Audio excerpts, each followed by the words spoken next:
very quickly. As we look at the administration of Nehemiah, many people don't realize that he was actually a governor.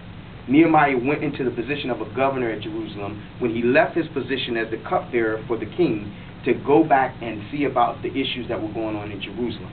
Now, he was able to parlay and take a 3-year building project that should have taken 3 years. He was actually able to finish it in 52 days. That's what networking can do. Networking takes a big project, breaks it down so you can get maximum potential, maximum results from minimum amount of effort. Now, all of us have some big projects in front of us. Trying to get a CD done, trying to get a career off the ground, trying to do some things beyond just the 9 to 5 that you normally do. It's going to take networking because you don't have the resources or the influences to do all that you want to do by yourself. You're going to have to network, and if we don't master this art of networking, we're going to be right here in this place 10 years from now talking about woulda, coulda, shoulda. And for real, at 37, just turned 37 a few months ago, I can't afford another 10 years like my last 10 years. I've got to make some things happen, and they need to happen immediately, right? Mm-hmm. All right, so I want to draw your attention to some things. I know we didn't bring Bibles tonight, so I'm just going to rely on the people with Blackberries and Bibles on their Blackberries or anything like that. Nehemiah's name actually means Jehovah comforts. And I thought that was interesting, particularly when you contrast comfort to prosperity. There is a time for prosperity in your life. There's a time for abundance. But how many know that's not every single day?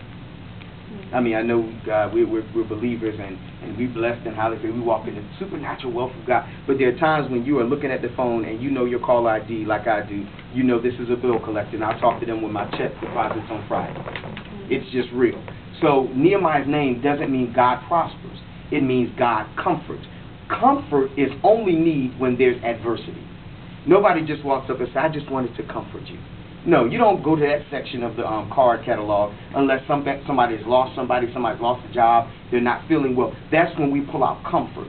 And when you understand that Jehovah understands your level of comfort, when you understand that you don't have to be on the mountaintop all the time, it just dissipates the facade. We don't have to be all up here all the time. We can just go and just say, you know what, I just need some comfort because things have been crazy. Okay, so his name means comfort, and particularly in reference to the presidential address last night, I don't believe that America understands the transition from comfort to prosperity. When you've had adversity and particularly when you've had greed and excess spending, you're going to need some comfort because you reap a harvest for that.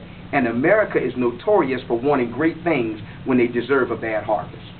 It just is what it is. And everybody wants him. I mean, he's what, in day 58, 56 of his administration, somewhere in there, and they already want to see immediate results. But when we've been under the 8 ball and we've been so in a deficit, you're not going to get immediate results. They want prosperity yesterday, but it's going to take comfort because there are wounds that have to be healed, and we have to address some major issues with spending and foreign policy, and then after comfort, we can transition into prosperity. But most misconceive that when Nehemiah heard of what was going on in his former town of Jerusalem, that he immediately began to fast and pray, and God gave him these supernatural answers, and then he went to the king. That is not how it went. On the contrary, he actually worked on a strategy and what I call an elevator speech.